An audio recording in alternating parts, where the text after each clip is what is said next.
वालेकुम, कैसे हैं आप सब। आई होप आप सब ठीक होंगे। Welcome back to my YouTube channel. Students, आज का लेक्चर है about the levels of organisation. किस तरह एक एटॉमिक लेवल से एक पॉपुलेशन तक जाती हैं, हम वो लेवल्स पढ़ेंगे ऑर्गेनाइजेशन के। सबसे पहले स्टार्ट होती है ऑर्गेनाइजेशन एटॉमिक, और उससे भी पहले सब एटॉमिक से। सब एटॉमिक क्या होते हैं, सबसे पहले इसको पढ़ने के लिए हम एटम को स्टडी करेंगे। एटम जो है वो एक सिंगल काइंड ऑफ जो एटम है ना, वो एक वर्ड से एटम से निकला है, और ये बहुत छोटे छोटे पार्टिकल हैं जो मज़ीद डिवाइड नहीं हो सकते, और ये इंडिपेंडेंटली किसी भी केमिकल रिएक्शन में हिस्सा लेते हैं। अब वो कह रहे हैं all type of matter are made up of element and each. अब पहले सबसे पहले मैटर की बात हो रही है। मैटर क्या होता है? Anything that has mass and occupy space is called matter. अब जो मैटर है वो कह रहे हैं कि किसी भी किस्म का मैटर है वो एलिमेंट से मिलकर बनता है। एलिमेंट किससे मिलकर बनते हैं? सिंगल काइंड ऑफ एटम से। ठीक है, एटम ए का मतलब होता है नॉट, टर्म का मतलब कट, यानी फर्दर कटिंग नहीं होती, इनकी फर्दर डिवाइड नहीं होते। The atom are actually made up of बहुत से सब एटॉमिक पार्टिकल्स से मिलकर बनते हैं। सब एटॉमिक पार्टिकल्स में आ जाता है आगे further electron, protons and neutrons. ठीक है, अब वो कह रहे हैं 92 काइंड्स में से elements that occur in nature 16 are called bio elements. क्या कह रहे हैं? Out of 92 kinds of element that occur in nature 16 are called bio elements. These take part in making, ये हमारी बॉडी लिविंग ऑर्गेनिजम्स की body का mass बनाते हैं। ठीक है, out of these bio elements only 6 make 99% of total mass. ये जो 6 है ना, ये पूरी की पूरी बॉडी का 99% ऑफ मास बनाते हैं। Oxygen, carbon, hydrogen, nitrogen, calcium and phosphorus जो है ये हमारी बॉडी का 99% मास बनाते हैं। उसके बाद बचता है अदर 10, वो 1% बनाते हैं। वो कौन से हैं? Potassium, sulphur, chlorine, sodium, magnesium, iron, copper, manganese, zinc and iodine. ठीक है, ये एक मैग्नीशियम है और एक मैंगनीज है। Collectively make 1% of total mass. Okay, आगे है कह रहे हैं रिकॉल करें, प्रोटॉन एंड न्यूट्रॉन जो है वो न्यूक्लियस के अंदर होते हैं, इनसाइड द न्यूक्लियस पाए जाते हैं। लेकिन जो इलेक्ट्रॉन है वो एनर्जी लेवल यानी न्यूक्लियस के गिर्द ऑर्बिट होते हैं एनर्जी लेवल्स के, उनके अंदर पाए जाते हैं electron. The number of electron जितने होते हैं उतने ही नंबर ऑफ प्रोटॉन्स होते हैं। ओके, इसके बाद आगे चलते हैं। ये वो बता रहे हैं कि किस तरह कितनी कितनी इनकी कंट्रीब्यूशन है। ऑक्सीजन 65% बॉडी का मास बनाता है, carbon 18, hydrogen 10%, nitrogen 3%, calcium 2%, phosphorus 1% and others 1%। ये आपने इसी तरह याद कर लेना है। ओके, मोस्टली एमसीक्यूज में पूछा जाता है। रिकॉल करें, a molecule is the smallest part of compound that retain the properties of that compound. ये इसकी डेफिनेशन है कि ये स्मॉलेस्ट पार्ट एक कंपाउंड का होता है और अपनी प्रॉपर्टीज, उस कंपाउंड की प्रॉपर्टीज को रिटेन रखता है। फिर मोलेकुलर लेवल क्या है? ऑर्गेनिजम्स के अंदर वो कह रहे हैं bio element usually isolated form के अंदर नहीं होते, या तो वो कंबाइन करते हैं आयनिक बॉन्ड से या कोवलेंट बॉन्डिंग से। तो वो क्या है कि इसको रीड कर लेते हैं। In organism, bioelements usually do not occur in isolated forms, rather they combine through ionic or covalent bonding. अब क्या है कि stable particle form by such bonding, इन्हीं बॉन्डिंग की वजह से वो स्टेबल होता है। जब एक मॉलिक्यूल स्टेबल हो जाता है, उसको बॉन्डिंग की ज़रूरत है, जब वो बॉन्डिंग में आ जाता है और वो स्टेबल पार्टिकल बन जाता है, उसको हम मॉलिक्यूल बोलते हैं या फिर बायो मॉलिक्यूल बोलते हैं।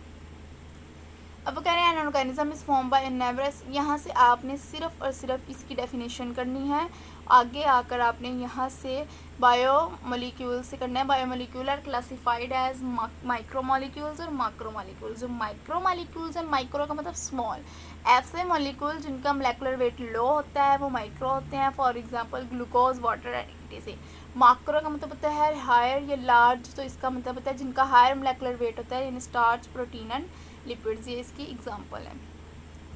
इसके बाद ऑर्गेनेली बनती हैं और सेल लेवल बनते हैं। बायोमोलिक्यूल असेंबल होते हैं एक पर्टिकुलर वे के अंदर ताकि वो ऑर्गेनेलीज बना सके। ये ऑर्गेनेलीज जो है आर एक्चुअली सब सर्कुलर स्ट्रक्चर्स होते हैं। When they assemble together unit of life बनते हैं, यानी सेल बनते हैं। ठीक है।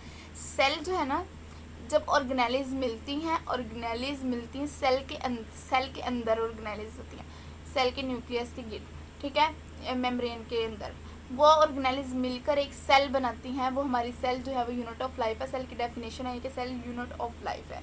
अब वो कह रहे हैं each type of organelle specialise, हर ऑर्गेनेली अपना अपना काम करती है। फॉर एग्जांपल सेल के अंदर माइटोकॉन्ड्रिया होता है, माइटोकॉन्ड्रिया जो है वो स्पेशलाइज्ड होती हैं सेलुलर रिस्पायरेशन के लिए, राइबोसोम स्पेशलाइज्ड होते हैं प्रोटीन सिंथेसिस के लिए, ठीक है। कहते हैं in this way function of the cell are accomplished by the specialised structure and is an example of division of labour within the cell, ठीक है।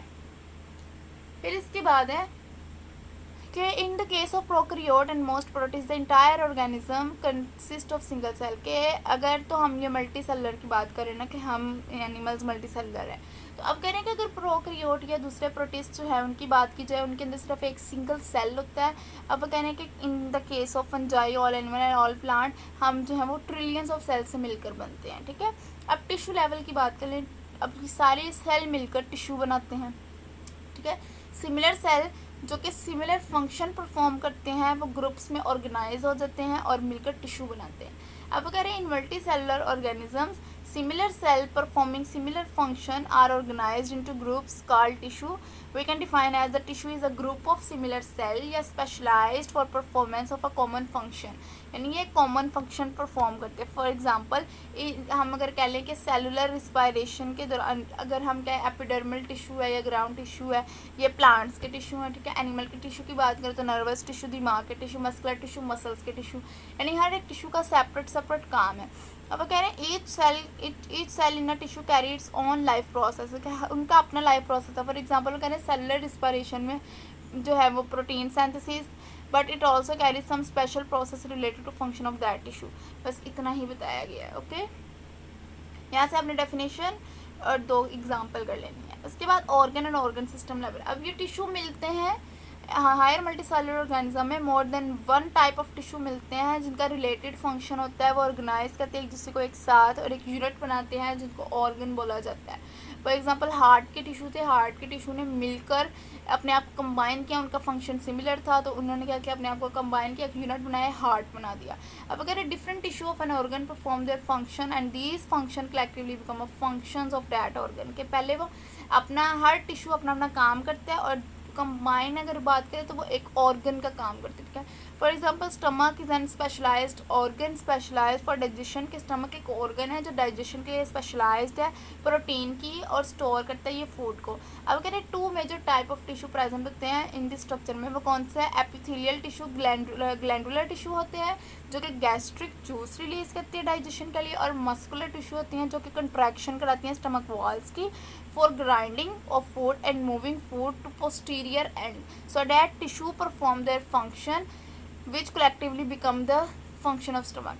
बस यहाँ तक होगी आपकी ऑर्गन लेवल। अब ऑर्गन सिस्टम लेवल कैसे बनता है, इस पैराग्राफ से ये बता रहे हैं कि next level of organisation is multi cellular organism is to organ system level, different organ performing related function.